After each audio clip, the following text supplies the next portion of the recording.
Welcome to the Essential Skills for Humaning podcast, where we explore the fundamental abilities and insights that make us better humans. Here's your host, Christina Eanes. Hi, everyone. I'm Christina Eanes, your host for today's episode of the Essential Skills for Humaning podcast. Today, we have guest Tony Salvador. Welcome, Tony. Hello, Christine. Thank you. Well, before we jump into listening better, which I honestly think is like the number one skill everyone needs to work on, share a little bit about your background. Sure. I'm a psychologist by training. I did a lot of anthropology work. I worked in the tech industry for a long time. I retired from the tech industry, and now I work with the National Policy Consensus Center based at Portland State University. And we're an organization that helps the people of the state solve their problems across differences and engage with agencies and government to do the work of the people and get it done collaboratively with as least contention as possible. Oh, I love it. Yeah, if we had more people engage in that, the world would be a better place. We think so. So now for our topic of listening better, this is a huge area. Where would you like to go first with this? Oh, wow. You're leaving I know, it to it's me. huge. I think that maybe I could start with a little story, if Sure. that's all right. Yeah. I did some work a long time ago, maybe 10 years ago or so, maybe not quite, but just about. And I was in Bhutan, and people say, "Oh, I went to Bhutan," and it was like, "Ooh, right." And I actually was sort of looking into what was the origin of the gross national happiness construct that they had come up with, and that had sort of become popular. And now we have a global happiness report, and all of that. This really originates with the king basically saying, we're not so interested in gross national product, more gross national happiness. And in the process of doing work to sort of figure out what that really meant and to sort of dig underneath that, there were a couple of times where I was talking with a monk here and a monk there, and we're sort of sitting there talking. And I don't think anyone had ever listened to me as deeply and as completely as these monks, which for them was kind of a regular thing. And the thing is that you start to feel it. You feel it in your body when somebody is 100% there, and it's a thing that's sort of beyond just sort of actively paying attention. It's almost opening yourself up to hearing what the other person is saying. And in this case, they just sat there and waited and listened, and you had the sense that they weren't actually thinking anything as you were talking. They were just listening. And that's not how it feels to me. When I'm really listening to someone, I'm often thinking about what they're saying, right? And that's that active listening thing that we're told about. And it's great, and we can talk about that. But here it was almost like an emptiness, if you will, right? They were almost, I was just talking, and they were just taking it in, right? And then there would be a pause. And then he said something. And I've seen this before in other places as well. There are other cultures, some of our Native American cultures, for example, where the experience of being in a conversation is really quite different than ours, where there's maybe a long pause after somebody says something. Whereas we tend to fill in that space. They tend to just hold it. And you have a very different feeling when that happens, right? It feels really different as the person who was speaking. It just, I don't know, you feel a little bit of relief or a little connection or something's going on there. Maybe just a little gratitude for sort of, they're taking it on. And maybe there's something there. Oh, yeah. Well, yeah, gosh, especially in U.S. society, right? The mind is always like, it's like constantly going. And just leaving that space. Oh, there's so much to unpack here. So maybe the first part that we should talk about is how to create that space in your head. Maybe not to the level of a monk, who's been mastering it for years, but at least some space where, so often people are trying to think of, wait, I've got to think of something to say next, when they pause. or I've got to think about something to ask them, or oh, I wanted to bring that up. Let me do that before you, right? So any thoughts on like shutting that down so that we can be fully present? There's a part of me that thinks just being less digital overall. And I know it's kind of a little bit ironic because we're in this podcast thing, but we're having a conversation.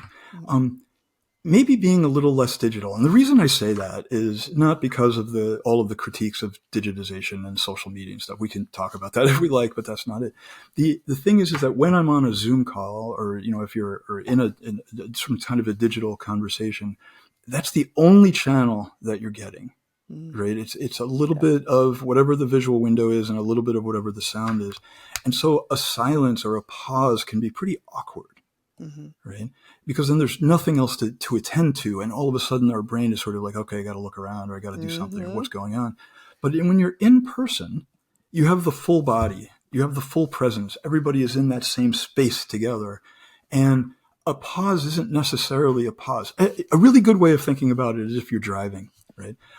If you're driving and you're talking to your friend in the car, right, the friend in the car and you have a little bit of a shared context of the driving environment. So if you're in traffic, or you're driving down the road, or you're changing a lane, or you're trying to make an exit or something like that, and you're having a conversation, you'll notice that your friend will actually pause as you're trying to do something driving, let's say, right? Because there's that shared context. You're both paying attention to each other, but also you're paying attention to the context. And so that pauses now allows for the driving part, right? Whereas if you're on the phone in the car, the other person doesn't know what you're doing in the car, right? Yeah. And so you're just driving around doing your thing, but then you need to pause because you're driving and you don't want to like die. So the other people don't know that though, and they just kind of keep on going, right? And so that changes the nature of attention in that environment. And I think it's similar for some of the digital experiences that we have. And it's not just similar for any one experience. I think it's an accumulation over time. And I think this gets us into things like work from home versus working together, right? What does that really mean? I've been very dissatisfied with all of the conversations around work from home and not working from home. We can talk a little bit about that if you like. But what we fail to learn over time is this ability to sort of be whole body present and to have whole body engagement. We don't remember what it's like to be together in a space. Oh, I can give you another example. In 2000, between 2005 and 2010, before all of the video and Zooms and smartphone and all that was really kind of a big deal, I worked in a part of the organization that had offices all around the world. And we actually didn't have a time where we could all talk together that didn't include midnight to 6 a.m. So they were really distributed around. And they were all phone conversations and polycoms and all those things that we used to have. And we got really good at listening to the voice and listening to people's voices. It's all we had. We had little chat, text chatting going across, but all we could really hear were their voices. And then I started working again in a group where everybody was co-present in a particular unit. And the first time I went into a meeting with 12 or 15 people there, and I was the manager. So the first time everybody was together, I was super nervous all of a sudden. I felt overwhelmed. And I knew these people. I wasn't nervous about managing. At least I didn't think I was. And subsequently, I don't think I was. I was just overwhelmed by the sheer physical presence of 15 people in a room, and people were looking differently, and they were kind of looking at each other, and then they were looking around. Sometimes they'd be smiling, and I knew them. They were thinking about things, or they had a little side conversation about something from before. And yet for me, it was like, oh, so many things are happening at the same time. It took me a little bit to sort of settle, right? And then it took a few meetings before I actually learned to again read those signals and understand what they were, and understand when, if somebody made a face like, right, that they weren't mad at me, right? Or if they were, then I had a reason to ask, or they were thinking about something, or they're like, right? Or somebody had said something to them and they're like, cut it out, right? Or something like that. All those signals can then be missed, right? And it gets overwhelming. And if you assume good intent on people, you're kind of like, what's going on? And so that I think we forget how to do some of that. Absolutely. Yeah. Well, and I almost want to expand the digital to when we're on our own, right? So I've know certain people who are probably listening and they know what I'm talking about them. They can't go 2 minutes sitting by themselves without looking at their phone, playing a game, reading something, right? So they can't just sit with themselves anymore. And I think it's because of all the digital easy access. So maybe that's another thing that people need to do is just learn to, if they don't want to quote unquote meditate, right? Just sit and be with your own thoughts for a few minutes or more, hopefully a day. And then you'll be more comfortable with those pauses. Yeah, I can't agree more with that. Yeah. I live in Oregon, and a big part of my work is all of them. Our work is in the state. It's for the state of Oregon, for the people in the state of Oregon, and we have a big state. It's a lot of miles, a lot of driving, and I found myself driving from Burns, Oregon, which is in the far east. Right, it's about a 5-6 hour drive from Portland to Burns. I did not have the radio on the entire time. And it's not like there was a lot of traffic in a large spot. It was a beautiful sunny day. There were just open spaces, and I was just driving along. And then you sort of let the thoughts come. Or there was another example going out that time. We have to go through, there's a town, well, one way to go is to go through a town called Warm Springs, which is on the Warm Springs Indian Reservation. And I did turn the radio on there. I was looking for something, and I actually found the local public radio for the Warm Springs Reservation, and they were having drum time. They never announced the names of any song, right? I'm not even sure what to call them. They didn't announce the names of a song. They would just play it, and then they would say some words about something else, the local jobs report, and then play another one, right? And it was I don't know. I found it really engaging, right, when it was going along, and yet no words, right? So it was just silent, and it's as I've gotten a little bit, older, I've spent more time. I do try to go once a month out into the middle of the state and just camp to run around the new moon if it's clear, right? And all I do is sit there and watch stars. I have all this down stuff. It's ridiculously bougie, but I have down pants and a down jacket and down booties, and I can just sit when it's 35 degrees or 30 degrees. I can sit outside and be warm and watch the stars. And watch the stars. Oh, and that's that it. Might There's be no other another noise. Getting out to nature, right? Yeah. That's another tactic. Yeah. To calm that stuff down. Listening to different sounds. Yeah. Well, and I would venture to guess too, another way to get better at listening is to stop putting pressure on oneself to say the next, I don't know, articulate, groundbreaking thing in a conversation, to just listen. And what was it? Matt Abrams or Abrahams says, dare to be dull. So that you're fully focused and in the moment when you're listening. And then when it's your time to speak, it's okay to have a pause and then you say what you need to say. I don't know. What are your thoughts on that? Oh, I'm not the best at it, to be honest. And just, forthright, I have to work at it to do that. And I appreciate it very much when others do. The people that I work with now are very different than the people I worked with in the tech industry. There's a lot more of that, frankly. There's a lot more just pause and quiet and listen and think.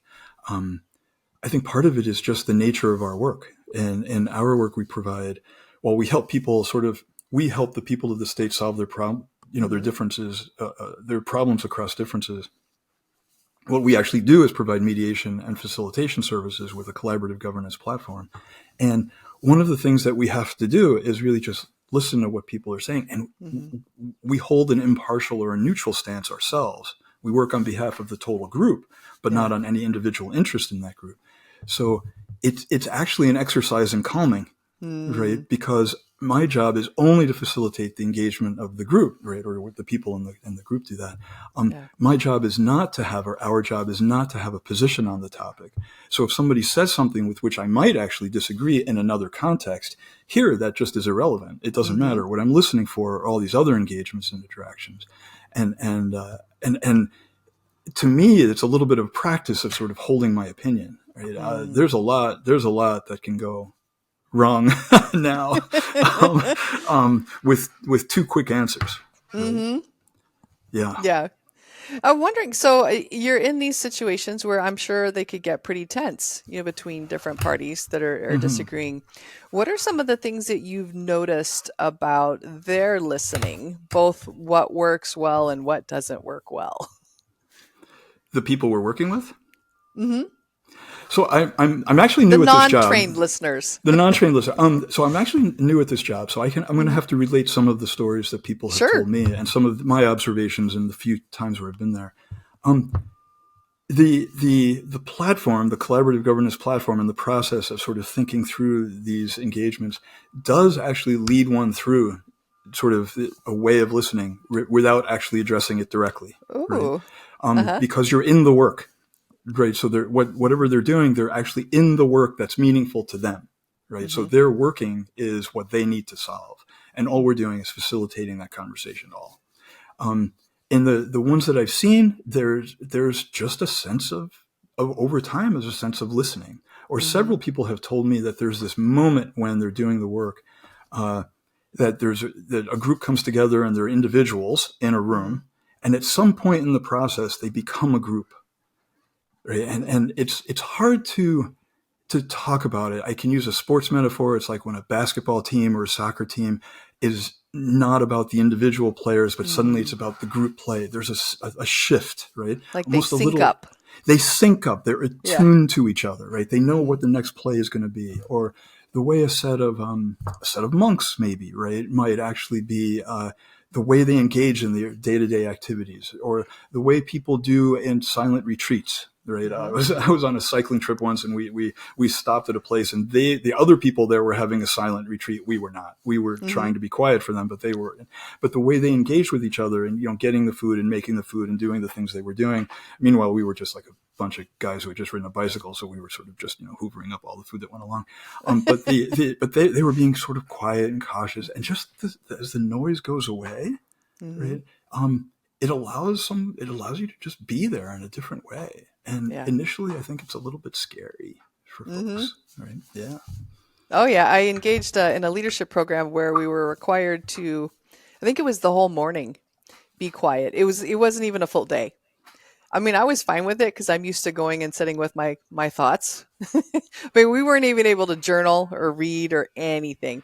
But some of the people, it really, like the moment they said, okay, you can start talking, they just like, they just unloaded everything. It was like, whoa. Wow. Fascinating. Yeah.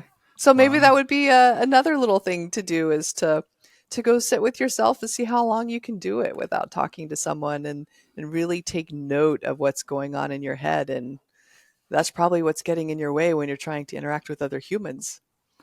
I was reading something the other day that there's a place now in Southern Oregon, apparently, where they've built little dark rooms in the sides of a hill, right? So it's isolated, it's in the woods. It was in Outside magazine, I think.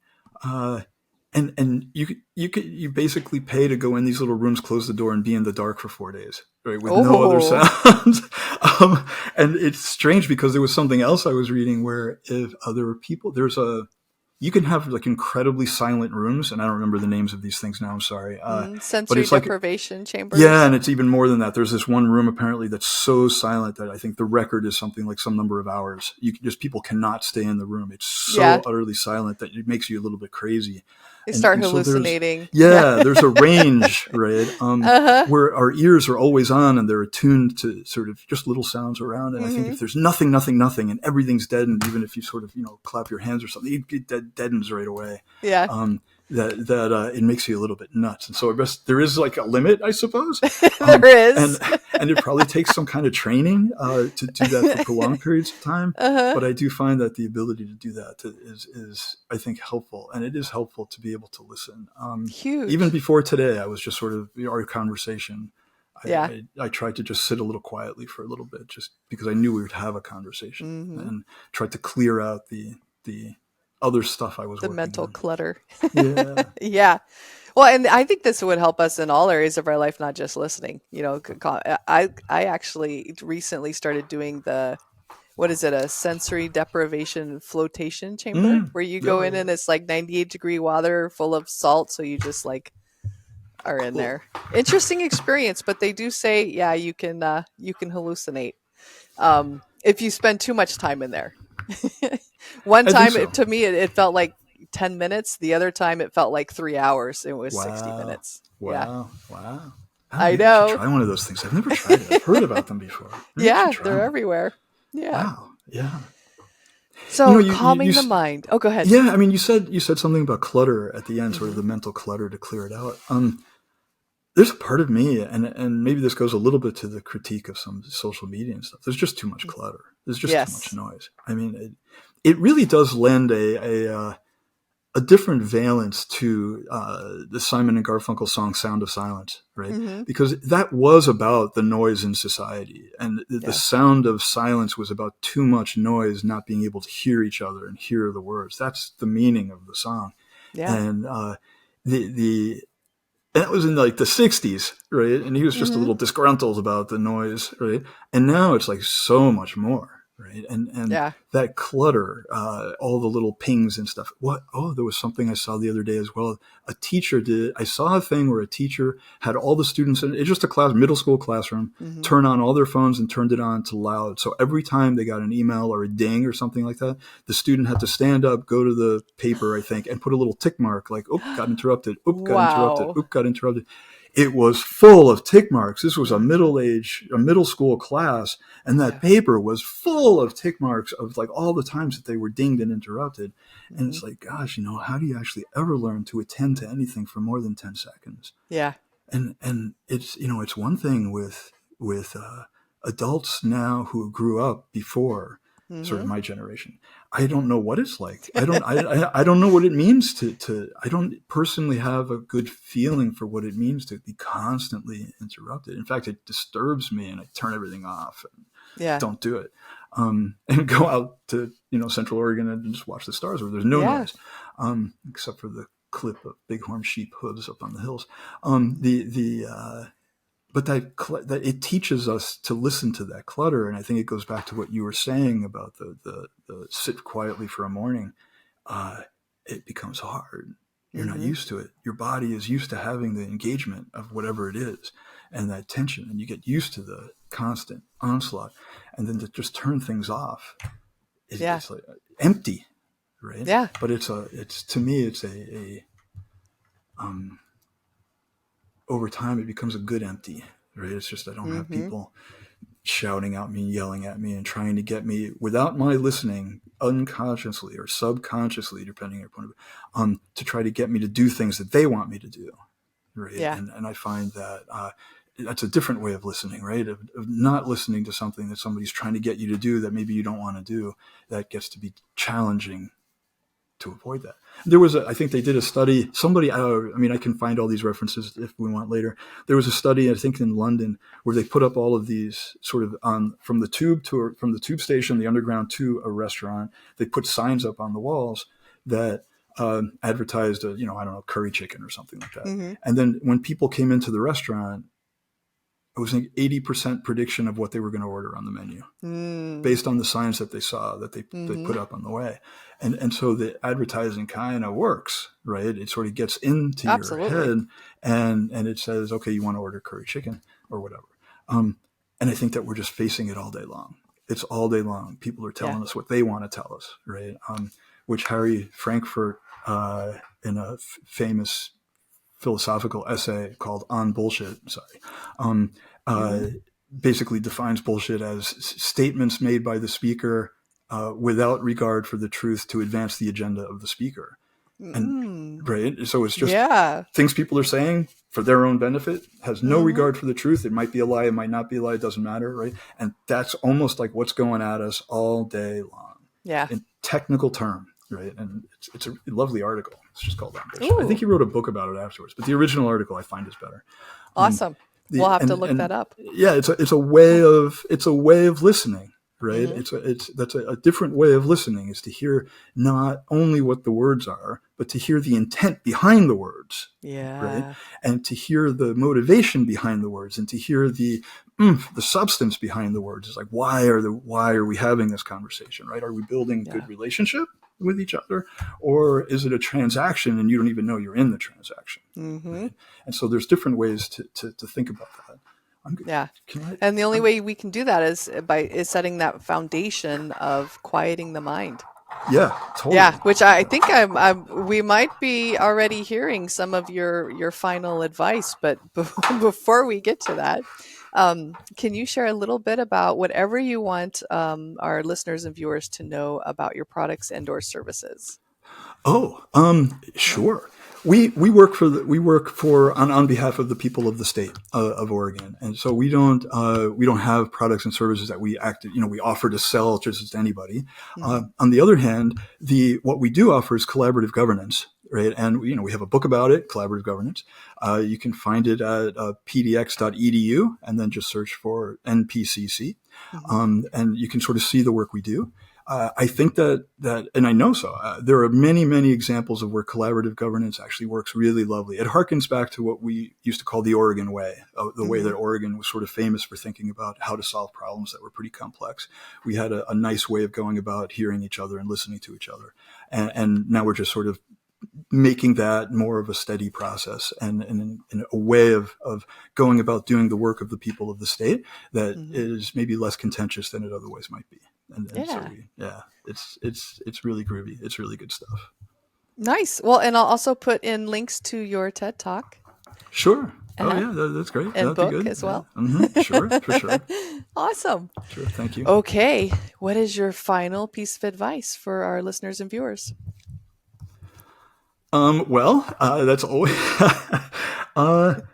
I'm guessing it's around digital detox, but well, I was actually going because it came up. I did not anticipate this coming up, frankly, but I think that the article by Harry Frankfurt on bullshit is worth reading, and I might consider reading it in combination with David Graeber's essay from 2013, I think, on bullshit jobs. Right. And the two things kind of go together. And forgive me for using the word, but that's their word. They used it. They can just Google the word bullshit, right? Yeah, exactly. Oh, yeah. Yeah, that won't It'll get you pop a lot right of things. up. But David Graeber is Graeber. He's unfortunately passed on. And Harry Frankfurt, I think, is retired. But the essay is really quite good, right? And it's tractable. People can read it. It's not like for the philosophical society thing, even though it's published there. But you can find those online. I think that there are two really nice pieces that work together with each other. Nice. Oh, well, thank you for spending the time to share your wisdom with us today, Tony. Well, thank you. Thanks for having me. It's always fun talking with you, Christina. Yeah. Thank you. All right. Thank you for tuning in to the Essential Skills for Humaning podcast. We hope you've gained valuable insights to enhance your journey as a human being. Remember, practice makes progress. Keep honing those essential skills, and until next time, keep being the best version of yourself. For more resources, visit eanestraining.com.